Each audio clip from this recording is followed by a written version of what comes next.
According to myself, it is a widely known fact that 99.99% of us looks forward to another great season of anime. In this season of summer anime, it's sure to crave your desire to watch our favorite animated Japanese characters live our dream life. Whether it's a sequel, new series, or borderline hentai, this season is sure to have something for you. Spring brought us a bunch of anime that included Spy Family and other anime that weren't Spy Family. It's refreshing to know that the new season is here to usher in the next wave of hype train anime. To kick us off, we have one of the most anticipated anime of the summer, which is Classroom of the Elite Season 2. This anime left us high and dry, and for those fans of the first season, possibly slightly depressed, it's great to see this anime come back. This anime follows a group of high school students in an elite high school that are attempting to climb to the top of Class A through any means necessary. Being currently in Class D, they're at the bottom of their class. The animation is pretty decent, it's nothing to be blown away by, and definitely isn't Demon Slayer level. Of course, it does seem to be a lot better in Season 2 with Lerche returning to the helm, who is also responsible for some of our other favorite animes.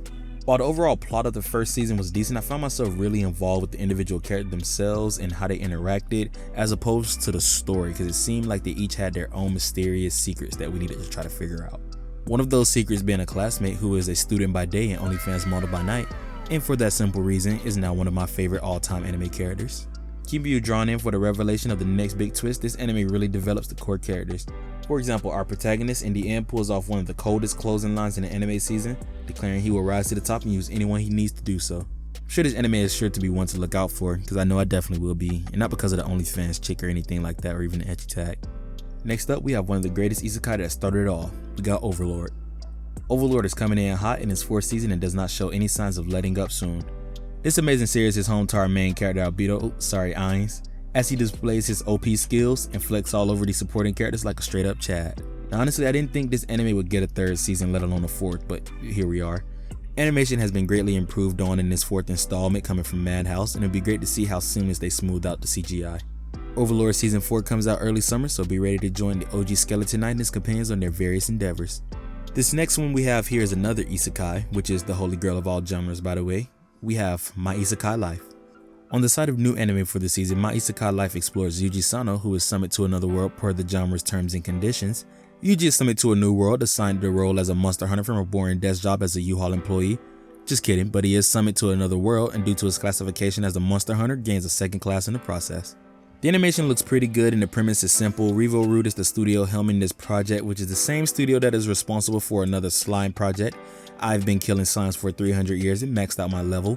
Although this anime is a new isekai, one thing I seem to notice is it's missing a very important tag. The harem tag. Even though it doesn't have a harem tag, I'm sure My Izuka Life will be a must-see as we follow Yuji on his path to becoming OP. Pretty similar to myself. Okay. Coming in 4th on our list, we have Call of the Night. Alright, this Twilight of an anime is one I'm really interested to see, even if the initial plot is a walking Amber Alert. Call of the Night is about a middle school dropout. That's right, you heard me, a middle school dropout. Just hold on a second, it gets even better. He's walking home late at night and is offered a place to stay for the night by this mysterious girl, and like any other hormone-filled kid, he accepts. They go back to her place and instead of playing Mario Kart as they should have, she bites him on the neck. Besides living every teenage male dream, this anime has a lot of promise this season, so the stakes are definitely up. From the animation, which is very clean, to the characters and plot, I would definitely be adding this one to my watch list, and not because it contains a sexy vampire. Moving on, we have the maid I hired recently is mysterious. A maid is assigned to watch over her employer's son, who is very paranoid of her, and despite this she decides to tease him, of course, as she should. This anime is produced by Silverlink, which has made other great anime in this category, so you can imagine the appeal that would come from this anime. Black Summoner features a battle addict OP main character with an oddly generic American name, which is Kelvin. And although another isekai unlike the other previous titles we discussed here, the main character isn't the only OP character because the goddess who summoned him actually joins him on his quest. One of the great things about this anime is it features the triunity of tags, isekai, fantasy, and harem. Not only are the goddess and main character OP, but the harem members will also be able to stand alone in their own right in terms of skill. It'll be exciting to see how the harem turns out once the season comes to a conclusion, and I guess we could check out the plot while we're at it. Up next we have Uncle from Another World. They say 2022 is the year of the tiger, but I disagree. 2022 is definitely the year of isekai, as our list features yet another highly anticipated isekai. Unlike traditional anime in the same genre, Uncle from Another World, however, uses a different approach as the main character has already been isekai'd and we're following it with him after his return to normal life.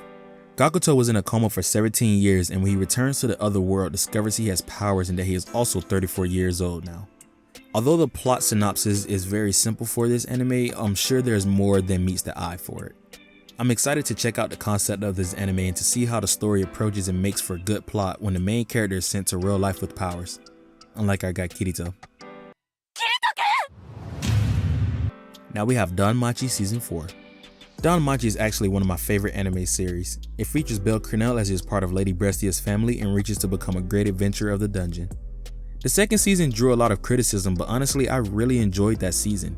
With the exploration and deepening of Hestia's love for Belle in the prior arcs, I'm really looking forward to seeing how that relationship is explored in the new season. Although I haven't read the source material, it seems to be almost a unanimous agreement for Lady Brestia fandom that Season 4 should be one of the most action-packed and entertaining arcs yet. Either way, I'm excited for this go-around of the season as I'm a huge fan of the anime containing mythology. Lastly, we have the most anticipated and best anime to look forward to this season, Redo Healer. Oh, sorry, wrong season. Leave a comment, subscribe, and hit that like button if you enjoyed the video.